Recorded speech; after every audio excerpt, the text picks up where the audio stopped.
Welcome to our channel. Today we how to verify your shipping with FedEx, complete guide step by step clearly. To verify your shipping with FedEx, start by visiting the FedEx website. Look for the tracking option on the home page. Click on the tracking tab to access the tracking section. Enter your tracking number in the designated field. Make sure to enter the tracking number exactly as it appears on your shipping receipt. Click the track button to initiate the tracking process. Review the tracking information displayed on the screen.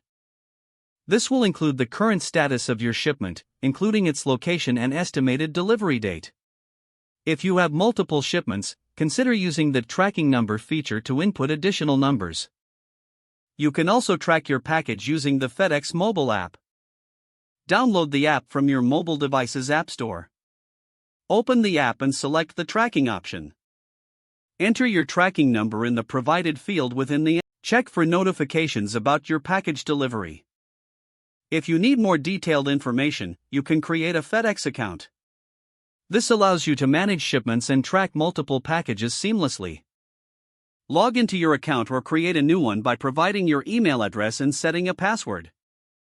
Once logged in, navigate to the tracking section to view all your shipments. In case of any delivery issues, use the help section on the website.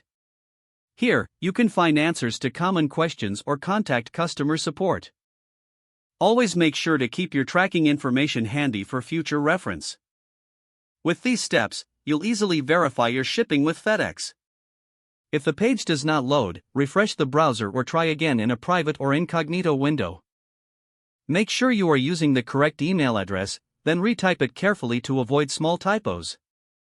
If your password is not accepted, use the reset option and create a new strong password you can remember. Check your spam folder for verification or security emails, then complete any requested confirmation steps.